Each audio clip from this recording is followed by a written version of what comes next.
ये कहानी है जॉन नाम के मछुआरे की, जो हर रोज की तरह अपनी छोटी नाव लेकर समंदर में मछली पकड़ने निकलता है। लेकिन इस दिन कुछ अलग होता है। अचानक चारों तरफ घना कोहरा छा जाता है और दूर दूर तक कुछ दिखाई नहीं देता। पूरी नाव खाली थी, न कोई इंसान, न कोई आवाज, बस रहस्यमयी सन्नाटा। जॉन जब उस रहस्यमयी नाव में गया तो सब कुछ बिल्कुल सामान नहीं लगा। खाना ताजा था, कपड़े करीने से रखे थे और हर जगह इंसानी मौजूदगी के संकेत थे, लेकिन वहाँ कोई था नहीं। वो नाव को चालू करने की कोशिश करता है पर इंजन काम नहीं करता। इतने विशाल समुद्र में अकेली और खाली नाव देखकर जॉन हैरान रह जाता है। जब वो बाहर आया तो उसकी नाव वहाँ नहीं थी, जबकि उसने उसे अच्छे से बांधा था। उसकी हैरानी और बढ़ गई जब देखा कि अब चारों और फैला कोहरा भी अचानक साफ हो गया था और आसमान एकदम खुला था। अब दोपहर का समय हो चुका था। जॉन को समझ नहीं आया कि ये सब क्या हो रहा है। वापस लौटने का कोई और रास्ता न देख वो उसी खाली जहाज पर लौट आया और नक्शे के सहारे रास्ता ढूंढने लगा। जॉन अब ये समझने की कोशिश करता है कि वो आखिर है कहाँ और अपने घर कैसे लौट सकता है। परेशानी ये थी कि उस रहस्यमयी नाव का इंजन खराब था। अगर उसे बचना था तो किसी भी हाल में इंजन को ठीक करना ही था। वो पूरे जहाज में टूल बॉक्स तलाशता है और कड़ी मेहनत के बाद इंजन ठीक कर लेता है। उसके लिए ये एक बड़ी राहत थी। अब नाव चालू हो चुकी थी और दिशा भी धीरे धीरे समझ आने लगी थी, लेकिन खतरा टला नहीं था। जॉन कंट्रोल रूम में जाकर फिर से रेडियो से संपर्क करता है, मगर इस बार भी कोई जवाब नहीं आता। सब कुछ अभी रहस्य में डूबा था। फिर वो लड़का ऊपर आता है और उसे अचानक टॉयलेट जाना पड़ता है। कोई पास नहीं था तो वो सोचता है कि समंदर में ही कर लेता हूँ। जैसे ही वो किनारे जाता है, अचानक किसी ने पीछे से उसे धक्का दे दिया। वो सीधा पानी में गिरता है। हालत बेहद खतरनाक थी, लेकिन उसने रील को पकड़कर किसी तरह खुद को डूबने से बचा लिया। हवा और पानी का दबाव इतना ज्यादा था कि वापस नाव तक आना मुश्किल हो गया, मगर उसने हार नहीं मानी। हिम्मत जुटाई और धीरे धीरे रील के सहारे खुद को खींचते हुए फिर से नाव पर चढ़ाया। इस सब के बीच उसका काम पूरा नहीं हो पाया तो वो दोबारा टॉयलेट जाने लगा। जैसे ही वो नीचे पहुंचा, अचानक किसी ने जोर से दरवाजा बंद कर दिया। जॉन ने पहले इसे हवा का असर समझा और ध्यान नहीं दिया, लेकिन जब बाहर निकलने की कोशिश की तो देखा कि दरवाजा अंदर से बंद हो चुका है। अब वो हैरान रह गया। उसने दरवाजा खोलने की हर कोशिश की, यहाँ तक कि जेब से एक सिक्का निकालकर ताले में फंसाकर भी खोलने की कोशिश की, मगर सब बेकार गया। अब उसे लगने लगा कि इस जहाज पर वो अकेला नहीं है। कोई है जो उसे परेशान कर रहा है, जो दिखता नहीं लेकिन हर वक्त मौजूद है। उसे लगने लगा जैसे कोई उसके साथ बेरमी से खेल रहा हो। वो जोर से चिल्लाया, कृपया जो भी हो दरवाजा खोल दो, मैं कोई चोर नहीं, बस देखने आया हूँ। लेकिन कोई जवाब नहीं आया। अब उसे समझ आ गया कि मदद की उम्मीद बेकार है। वो केबिन की तरफ बढ़ा और अंदर जाकर जो देखा उसे उसकी रूह कांप गई। वहाँ खून के धब्बे थे, डरावना माहौल था, पर उसने डर को नजरअंदाज किया और एक कैंची उठाकर दरवाजा खोलने की कोशिश की, लेकिन ताला अब भी नहीं खुला। तभी पूरी नाव जोर जोर से हिलने लगी, जैसे कुछ बड़ा होने वाला हो। जॉन बेहद घबराया हुआ था। तभी उसकी नजर ऊपर की एक खिड़की पर पड़ी। वो किसी तरह उस खिड़की से बाहर निकला और चारों ओर देखा। दूर से एक विशाल कार्गो जहाज उसकी ओर आता नजर आया। उसकी दिशा सीधी उसी नाव की ओर थी। जॉन को समझ आ गया कि अगर वो जहाज टकराया तो सब खत्म हो जाएगा। अब उसे हर हाल में अपनी जान बचानी थी। उसने सिग्नल देने का सोचा, लेकिन उसके पास कुछ था नहीं। उसने तुरंत अपनी शर्ट उतारी और जोर जोर से लहराने लगा, ताकि कार्गो जहाज से टकराकर सब खत्म हो सकता था। तभी उसकी नजर खिड़की के पास लटकी एक रस्सी पर पड़ी। उसके दिमाग में तुरंत एक आइडिया आया, अगर वो इस रस्सी का इस्तेमाल करें तो शायद जहाज को रोक सके। उसने जल्दी से रस्सी बांधी और बाहर फेंकी, ताकि नाव की गति रुक जाए। लेकिन हालात और बिगड़ गए। रस्सी इंजन के पंखे में फंस गई और खिंचते हुए बाथरूम के अंदर आकर उसके गले में अटक गई। उसका दम घुटने लगा। मरने की कगार पर पहुंचकर उसने हिम्मत दिखाई और एक औजार से खुद को आजाद किया। उसकी गर्दन पूरी तरह लाल पड़ गई थी। वो लगभग मर ही गया था, बट आखिरी पल में खुद को बचा पाया। रस्सी इंजन में फंसी थी, जिससे जहाज की रफ्तार थम गई, मगर ये काफी नहीं था। भारी कार्गो जहाज फिर भी उससे टकरा गया। जोरदार टक्कर से उसका जहाज बुरी तरह हिल गया और जॉन जमीन पर गिरकर बेहोश हो गया। उसके सिर में गहरी चोट लगी थी। कुछ देर बाद जब उसे होश आया तो उसने देखा कि बाथरूम पानी से भर चुका था, मगर सबसे हैरान करने वाली बात यह थी कि वो समुद्र का खारा पानी नहीं, बल्कि एकदम साफ और मीठा पानी था, जैसे कोई जानबूझकर उसे डराने की कोशिश कर रहा हो। वो एक बार फिर टूटकर भीख मांगता है, चाहे तुम जो भी हो, प्लीज मुझे जाने दो। लेकिन फिर भी कोई जवाब नहीं आता। अब वो भूखा, प्यासा और बेहद कमजोर हो चुका था। ऐसे तैसे उसने बाथरूम की शावर से पानी पिया, लेकिन जल्दी ही महसूस हुआ कि पानी खत्म हो गया है। फिर जब उसने सिंक से पानी पीना शुरू किया तो हैरान रह गया। अब वो पानी खारा हो चुका था। उसे तुरंत समझ आ गया कि नाव में कहीं छेद है और समुद्र का पानी अंदर आ रहा है। ये नाव अब ज्यादा देर नहीं टिकेगी। वो घबराकर दरवाजा खोलने की कोशिश करता है, लेकिन लगता है किसी ने उसे बाहर से बंद कर रखा है। सुबह जब उसकी आंख खुली तो पानी सिर तक पहुंच चुका था, सिर्फ चेहरा बाहर था। अब उसे लगने लगा कि बस कुछ ही पल बचे हैं। तभी अचानक कहीं से क्लिक की हल्की आवाज सुनाई दी, जैसे कुछ खुला हो। जैसे ही जॉन ने हैंडल घुमाया, दरवाजा जोर की आवाज के साथ खुल गया। पानी का दबाव इतना ज्यादा था कि दरवाजा टूटकर नीचे गिर पड़ा और इसी तरह वो बाहर निकलने में कामयाब हुआ। बाहर निकलते ही वो सीधा नाव की छत पर गया, ताकि ताजी हवा में सांस ले सके, क्योंकि नीचे ऑक्सीजन लगभग खत्म हो चुकी थी। अब उसे यकीन हो गया था कि कोई अदृश्य ताकत उसे हर हाल में सताना चाहती है। वो शारीरिक और मानसिक रूप से टूट चुका चुका था और नीचे की तरफ पानी लगातार भरता जा रहा था। उसे समझ आ गया कि अब नाव कभी भी डूब सकती है। जॉन ने तय कर लिया था अब वो इस जहाज पर नहीं रुकेगा। तभी उसे एक आइडिया आया। उसने जहाज से एयर बैग्स निकाले और टूटे हुए बाथरूम के दरवाजे को इस्तेमाल करके एक छोटा राफ्ट बना लिया। उसने सब कुछ मजबूती से बांधा ताकि राफ्ट टिक सके, लेकिन राफ्ट चलाने के लिए उसे कुछ और जरूरी सामान भी चाहिए था। उसने जहाज से खाना, पानी और जरूरी औजार जमा किए और खुद को पूरी तरह तैयार किया। फिर बिना पीछे देखे वो जहाज से उतर गया और राफ्ट पर सवार होकर धीरे धीरे समंदर में आगे बढ़ने लगा। वो राफ्ट पर था और उसके सामने वही बड़ी नाव अभी खड़ी थी। कई घंटे गुजर गए, लेकिन न तो वो ज्यादा दूर जा पाया और न ही वो नाव डूबी, जिसे वो समझ रहा था कि 5 से 10 मिनट में डूब जाएगी। वो अभी उसी हालत में थी। उसने जो पंप बनाया था उसकी मदद से नाव में भरा समुद्र का पानी धीरे धीरे बाहर निकल गया। रिसाव ठीक करने और पानी हटाने के बाद उसने जहाज की बाकी दिक्कतें भी ठीक कर दी। साथ ही उसने बाहर से भी मरम्मत की ताकि आगे सफर में कोई और परेशानी ना हो। काम खत्म होने के बाद उसने फिर से रेडियो से मदद मांगने की कोशिश की, लेकिन इस बार भी कोई जवाब नहीं आया और यही सोच उसे अंदर से तोड़ रही थी। वो पूरी तरह थक चुका था, उम्मीदें खत्म हो रही थीं। तभी दूर से उसने एक और जहाज आते देखा। अब उसके पास बस एक ही रास्ता था, अपने छोटे राफ्ट से उस जहाज तक पहुंचना। वो तुरंत राफ्ट पर चढ़ा और तेजी से उस जहाज की ओर बढ़ा, लेकिन तभी वो जहाज अचानक हिलने लगा और जॉन की तरफ तेजी से बढ़ने लगा, जैसे किसी ने उसे जानबूझकर उसकी ओर भेजा हो। जॉन ने अपनी रफ्तार बढ़ाई, लेकिन वो विशाल जहाज और भी तेज हो गया और ठीक इससे पहले कि वो जहाज उसे टकराता, जॉन ने आखिरी कोशिश की और अपने बोट से कूदकर उस दूसरी नाव तक तैरने का फैसला किया जो दूर जाती दिख रही थी। लेकिन जब तक वो वहां पहुंचा वो नाव गायब हो चुकी थी। तभी उसे एहसास हुआ कि इस रहस्यमयी नाव पर कोई बुरी ताकत है जो उसे कहीं जाने नहीं दे रही। उसने सोच लिया था कि चाहे जान चली जाए वो इस नाव पर वापस नहीं जाएगा। लेकिन शाम तक पानी में तैरते तैरते ठंड बढ़ने लगी। नीचे डॉल्फिन्स तैर रही थी, पर पानी का तापमान बहुत गिर चुका था। ठंड सहन न हो पाने पर मजबूरी में वो फिर उसी नाव पर लौट आया। वो इतना थक और बीमार हो चुका था कि कुछ सोच पाने की हालत में नहीं था। बस चुपचाप एक कंबल ओढ़कर कमरे में सो गया। सुबह जब उसकी आंख खुली तो उसने फिर से इस जहाज से निकलने का फैसला किया, लेकिन अब एक और झटका मिला। कमरे का दरवाजा बंद था। वो घबरा गया और धीरे धीरे मानसिक रूप से टूटने लगा। उससे कुछ समझ नहीं आ रहा था कि आखिर ये सब उसके साथ क्यों हो रहा है। तभी उसकी नजर कमरे में मौजूद एक छोटी सी केबिन पर। उसने जैसे ही उसे खोला, ऊपर की ओर एक रास्ता नजर आया, एक वेंटिलेशन जिससे बाहर निकला जा सकता था। वो उस केबिन में घुस गया जो एक तंग स्टोरेज एरिया था। हर बार जब वो स्टोरेज एरिया से ऊपर चढ़ने की कोशिश करता, फिसल कर नीचे गिर जाता। गिरने से उसे कई चोटें भी आई, मगर उसने हार नहीं मानी। बार बार गिरते हुए आखिरकार वो फिर से ऊपर पहुंचा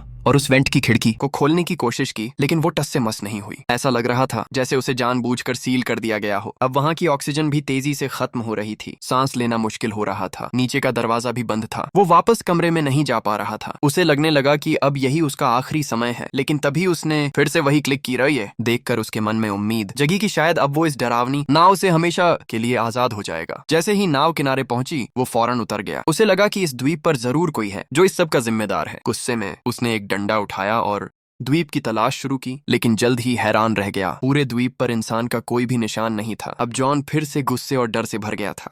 जैसे ही वो उस द्वीप से बाहर निकला, एक नया दृश्य उसकी आंखों के सामने आया। वही रहस्यमयी नाव जो उसे यहाँ लाई थी, अब शांत समंदर में आगे बढ़ रही थी, जैसे किसी और शिकार की तलाश में। हाँ कि ये नाव और ये द्वीप किसी बुरी ताकत के अधीन है। उसे अब हर हाल में यहाँ से निकलना था। उसकी जिंदगी अभी बाकी थी। वो खोजबीन करता हुआ द्वीप की सबसे ऊंची चोटी पर पहुंचा और वहां से उसने दूर एक और द्वीप देखा, लेकिन वो इतना दूर था कि वहां क्या हो रहा है ये वो देख नहीं पाया। जैसे जैसे जॉन द्वीप पर घूमता रहा, वो धीरे धीरे पीछे की ओर आ गया, लेकिन जब वो वहां पहुंचा तो उसकी आंखें फटी की फटी रह गईं। ये वही जगह थी जहां से उसकी यात्रा की शुरुआत हुई थी। सब कुछ वैसा ही था। वही उसकी पुरानी नाव ठीक उसी जगह बंधी हुई और वही लोग, जैसे कुछ बदला ही ना हो। पूरा माहौल पहले जैसा था, जैसे कुछ हुआ ही नहीं। जॉन एक तक सब देख रहा था। उसे यकीन नहीं हो रहा था कि ये सब एक बुरे सपने जैसा लगने वाला अनुभव असल में उसके साथ घटा था। लेकिन अब सवाल उठता था, उसकी नाव वहां दोबारा कैसे पहुंची और इस द्वीप की सच्चाई क्या थी। जॉन जब द्वीप के पीछे पहुंचा तो हैरान रह गया। वही जगह, वही नाव, वही लोग, जैसे कुछ भी नहीं बदला। उसे यकीन नहीं हो रहा था कि यह सब असल था या कोई बुरा सपना, मगर जो कुछ उसने झेला वह सच्चाई थी।